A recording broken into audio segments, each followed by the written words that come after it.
नमस्कार मैत्रिणींनो, श्रावणातल्या दुसऱ्या सोमवारचा शुभ सोमवार तुम्हाला. आणि काय म्हणतात त्याला, झाली पूजा तुमची? आज पूजा केली, सोमवार शिवामूठ व्हायलात, काय काय केलं तर आज उपवास केला. तर आज आपल्या व्हिडिओला उशीर झाला. का उशीर झाला माहिती? उद्यापासून आपलं शिवलीलामृताचा अध्यायांचं एक अध्यायांचं मी तुम्हाला वाचन करून दाखवणार आहे ऑडिओ क्लिपमध्ये. पण ती ऑडिओ क्लिपसुद्धा एकच अखंड नसणार आहे, कारण आपले शिवलीलामृताचे अध्याय खूप मोठे मोठे आहेत. त्यामुळे तुम्ही एकाच अध्यायात कंटाळू नये म्हणून 1, 2, 3 असे अध्यायाचे 2-3 पाठ करून मी तुम्हाला ऐकवणार आहे. पण सलग करणार आहे. म्हणजे तुमचा एक झाला ऐकून की तुम्ही तुमच्या वेळेनुसार दुसरा बघा, ऐका, वेळेनुसार तिसरा ऐका. असं तुम्ही म्हणजे एकाच जागेवर बसून एवढा मोठा अध्याय तुम्हाला ऐकायला नको. किंवा सलग 3 अध्याय सलग 3 पाठ वाचलेत तरी पण चालणार आहे. तर उद्या तुम्हाला ते व्हिडिओ येतील. आज श्रावणी सोमवार, आज मी सुरू म्हणजे व्हिडिओ शूटिंग त्याचं केलेलं आहे. आणि दुसरी गोष्ट म्हणजे आता आपण चालू करूया आपल्या महाराजांच्या कथा. सर्वात पहिला आपलं गुरुदेव दत्त अवधूत चिंतन. श्री गुरुदेव दत्त. श्री गोंदवलेकर महाराज की जय. ब्रह्मचैतन्य गोंदवलेकर महाराज की जय. अक्कलकोट निवासी राजाधिराज योगीराज परब्रह्म सद्गुरु श्री स्वामी समर्थ महाराज की जय. जय श्रीराम. तर आता आजच्या भागाला आपण गोष्टीला आजच्या सुरुवात करूया. तर आपल्या महाराजांनी नाशिकच्या एका छोट्याशा भागामध्ये गुहेमध्ये आपल्या माऊलींना म्हणजे सरस्वती आईंना योग साधना वगैरे शिकवल्या. आणि त्या साधना वगैरे शिकून झाल्याच्या नंतर मग महाराज म्हणाले की आता इथे या कुटीमध्ये तू काही दिवस थांब आणि त्याच्यानंतर तू घरी जा. आता मी देशाटन आणि तीर्थाटन करायला निघालेलो आहे. ते झालं की मध्येच मी घरी येईन. तर मग त्याप्रमाणे आपले महाराज निघाले. तर सर्वात पहिल्यांदा गेले आपल्या माऊलींच्या म्हणजे गुरुमाऊलींच्या दर्शनाला. तुकाई महाराजांच्या दर्शनाला ते गेले. सद्गुरूंची भेट घेतली, त्यांचा आशीर्वाद घेतला आणि त्यानंतर त्याचं तीर्थाटन चालू झालं.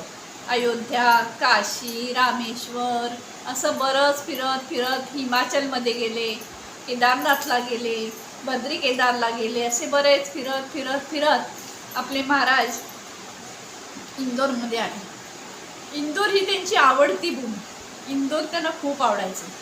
म्हणजे इंदोर, हरदा आणि गोंदवले ही त्यांची स्थानं होती, आवडती स्थानं होती की जिथे त्यांचं बराच काळ त्यांनी तिथे ते राहिलेले आहेत. तर इंदोरला ते आले. इंदोरला आल्याच्या नंतर मग त्यांनी बरेच दिवस तिथे राहिले. त्यांचे शिष्य झाले. त्याच्यामध्ये एक भैयासाहेब मोडक नावाचे ग्रस्त होते. अतिशय शालीन, सात्विक, मनापासून नामस्मरण करणारे असे भक्तिभाव खूप त्यांच्या मनात होता. तर ते महाराजांचे आपल्या शिष्य झाले. त्यांनी महाराजांना सांगितलं की महाराज आता तुम्ही माझ्या घरी चला. महाराजांनी त्यांचा एक तो प्रेमळ भाव आणि सच्चा भाव बघितला आणि मग महाराज भैयासाहेबांच्या घरी गेले. भैयासाहेब मोडकांच्या घरी गेले. तिथे काही दिवस वास्तव्य केलं.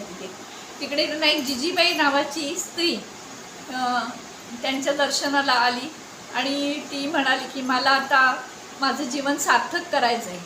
आता मी तुमच्या चरणी सेवा करणार, रामाची सेवा करणार असं म्हणून जिजीबाईसुद्धा तिथे राहिल्या. बरेच दिवस त्यांच्या शिष्य झाल्या.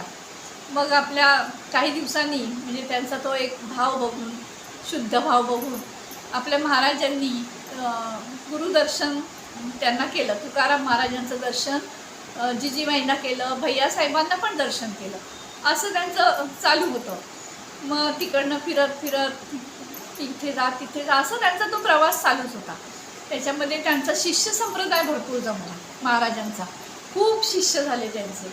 आणि मग असं करता महाराज काय करायचे, बिचारे गोरगरीब, दीन दुबळे, दुःखी कष्टी अशा लोकांची म्हणजे काय अडचणी दूर करायच्या. अशा लोकांच्या अडचणी दूर करायचे. तर लोकांना ते चमत्कार वाटायचे. तर अशामध्ये काय झालं माहिती का, की 2 तांत्रिक मांत्रिक होते. तर त्याने हे महाराजांचे चमत्कार बघितले आणि त्यांना वाटलं हा तर कोणतरी मोठा सिद्ध पुरुष आहे आणि ह्याच्याकडे भरपूर मंत्र आहेत. तर आपण ह्यांच्याकडनं मंत्र शिकून घेतले तर आपल्याला खूप फायदा होईल. म्हणून ते महाराजांच्या मागेच राहिले आणि मग महाराजांना म्हणायचे की आम्हाला मंत्र शिकवा ना, मंत्र शिकवा ना. महाराज म्हणायचे अरे बाबांनो, माझ्याकडे कुठचाही मंत्र नाही, एक रामाशिवाय माझ्याकडे दुसरा मंत्र नाही कुठलाही, तर मी तुम्हाला कुठचा मंत्र देणार. नाही म्हणाले, तुम्ही एवढे चमत्कार करता, तुम्ही असं करता, तर तुम्ही आम्हाला मंत्र दिला तर आमची ताकद वाढेल. आणि ते अघोरी विद्येतले तांत्रिक मांत्रिक होते, घणेरडे मलिन विद्यावाले होते. तर महाराज म्हणाले माझ्याकडे असल्या कोणत्याही विद्या नाहीत, माझ्याकडे असले कोणतेही मंत्र नाहीत, माझ्याकडे फक्त श्रीराम जय राम जय जय राम हा एकच मंत्र आहे, तो बोला तुम्ही, तुमच्या आयुष्याचं कल्याण होईल. पण ते मांत्रिक तांत्रिक ते कोण होते, 2 माणसं, ती काही ऐकायला तयार नाही. ते नुसते हात धुवून मागेच लागले महाराजांच्या की नाही आम्हाला तुम्ही ते शिकवाल, आम्हाला तुम्ही शिकवाल. महाराज नाही म्हणायचे, हे त्यांच्या हात धुवून मागे लागायचे. असं करता करता मग त्यांनी मनात असं ठरवलं की नाही, ह्या महाराजांकडनं जोपर्यंत आपल्याला मंत्रसिद्धी मिळत नाही तोपर्यंत ह्या महाराजांना सोडायचंच नाही. मग साम दंड भेद काय ते म्हणतात ते सगळं करून त्यांचे प्रकार झाले. आणि मग त्याच्यानंतर त्यांनी काय केलं, एकदा महाराज फिरत फिरत होते, हे त्यांच्या मागे मागे फिरायचे, ते एका डोंगराळ भागामध्ये गेले. हां, तो काय साम दाम दंडभेद, साम दाम दंडभेद वापरून त्यांना महाराजांकडनं ते मंत्र सगळं सिद्धी करून घ्यायच्या होत्या. पण महाराज काही बदले नाहीत त्यांना. मग त्यांनी काय केलं, एका डोंगराळ भागामध्ये महाराजांना गाठलं आणि महाराजांना म्हणाले बघा तुम्ही आम्हाला देताय का नाही मंत्र सिद्धी करून, किंवा मंत्र देताय की नाही. महाराज म्हणाले माझ्याकडे नाही तर मी कुठून देऊ, बघा, नाहीतर मग आम्ही तुम्हाला नागबंधनात टाकू, नागपाश काहीतरी बंधन असतं त्याच्यामध्ये आम्ही तुम्हाला टाकू. महाराज म्हणाले तुमची मर्जी, मला सोडवणारा माझा रामराई आहे, मी काय तुमच्या या धमकीला घाबरत नाही किंवा हे नाही, कारण माझ्याकडे नाहीच आहे तर मी देऊ कुठून तुम्हाला. तरी ती माणसं काही ऐकायलाच तयार नाही. मग त्यांनी काय केलं, ते नागपाश कुठलं बंधन असतं तो मंत्र महाराजांवर टाकला. अनेक सर्प निर्माण झाले, अनेक नाग निर्माण झाले आणि त्या संपूर्ण नागांनी सर्पांनी महाराजांना विळखा घातला, एकदम बंदिस्त केलं. तर महाराज हसत होते, महाराजांना त्याचं काही वाटत नव्हतं अजिबात. पण महाराज म्हणाले हे जे काही तुम्ही करताय ना हे खूप चुकीचं कार्य करताय. हे असे मंत्र सिद्ध करून दुसऱ्याला त्रास देऊन तुम्हाला काय मिळतं, ह्याच्यातून कसलं सुख मिळतं. म्हणाले हे तुम्ही असे मंत्रतंत्र लोकांवर करून लोकांची घरं उद्ध्वस्त करता, लोकांचे संसार उद्ध्वस्त करता, हे तुम्ही चांगलं काम करत नाही. ही मलिन विद्या तुम्ही सोडून द्या आणि रामाच्या चरणी या, राम तुमचं सगळं भलं करेल. पण त्या दोघांना काही अजिबात ते करायचंच नव्हतं. त्यांना महाराजांकडनं मंत्र शिकायचा होता आणि आपल्या सिद्ध्या वाढवायच्या होत्या. महाराज म्हणाले ठीक आहे, किती दिवस बघूया आपण. असं 3 दिवस त्यांनी महाराजांना नागपाशामध्ये अडकून ठेवलं. महाराजांनी बघितलं आणि एक दिवशी महाराज म्हणाले हे बघा, तुम्ही जर का मला सोडलं नाही तर हे तुमचं कुठलं नागपाश सिद्धी जी आहे बंधनाची, ही सिद्धी तुमची नष्ट होईल, ते नागही नष्ट होतील. तर माझं ऐका, ही वाईट गोष्ट सोडून द्या, ही मलिन विद्या सोडून द्या, लोकांचं वाटोळं करणं सोडून द्या, लोकांना सुखाने संसार करून दे. हा काय तुमचा जो वाईट आहे ना त्याच्यामुळे तुम्ही काय होताय माहिती का, तुम्ही नरकात जाताय, हे तुम्हाला समजत नाही. तर तुम्ही असलं काहीही करू नका, लोकांच्या संसारांची वाट लावू नका. कसलं काय वशीकरण निविशीकरण असलं काय काय प्रकार ते महाराजांना सांगायचे. महाराज म्हणाले हे तुम्ही केलं तर तुम्ही नरकात जाल आणि जेव्हा तुम्हाला मरण येईल त्यावेळेला ते खूप वाईट पद्धतीचं असेल, कारण तुम्ही अनेक लोकांचे शाप घेतलेले आहेत.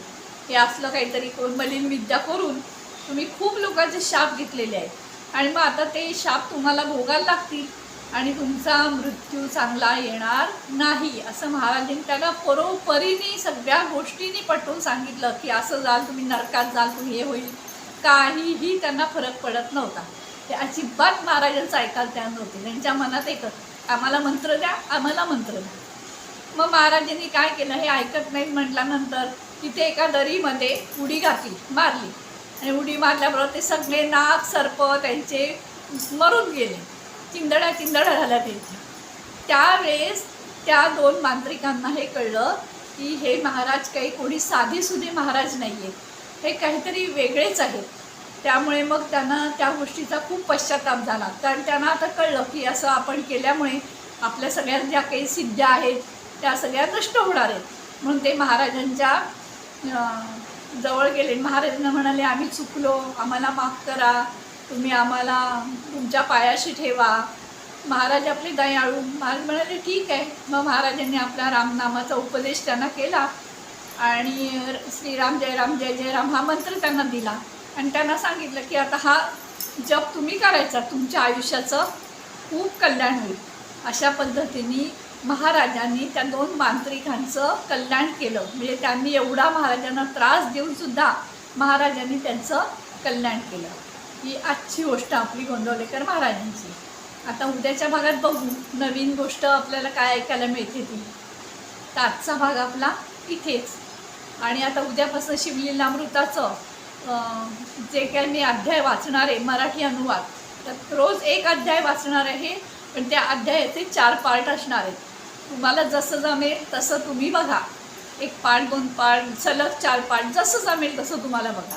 आणि उद्यापासनं माझ्या त्या शिवलीलामृताच्या ह्याला पण छानपैकी लाईक करा, शेअर करा, सबस्क्राईब करा. असं सगळं सबस्क्राईब तर चॅनललाच करा आपल्या, पण त्या व्हिडिओंना पण माझ्या लाईक आणि शेअर करा. तर चला आजचा भाग आपला इथेच संपवते. श्री स्वामी समर्थ. चला आता एकदा पटापट सगळ्यांनी सबस्क्राईब करा, लाईक करा, शेअर करा, बेल बटन दाबा, म्हणजे उद्याच्या भागाचं तुम्हाला हे येतील. उद्या शिवलीलामृताचं पण तुम्हाला ऐकायचं आहे ना, मग ते पण नोटिफिकेशन येईल. तर मग चला आजचा दिवस आपलं इथेच. शुभ सोमवार प्रभूंचा, शिवशंकरांचा, महादेवांचा. चला मग आज श्री स्वामी समर्थ. गोंदवलेकर महाराज की जय. ब्रह्मचैतन्य गोंदवलेकर महाराज की जय. जय श्रीराम, जय श्रीराम, जय श्रीराम. थँक्यू मैत्रिणींनो.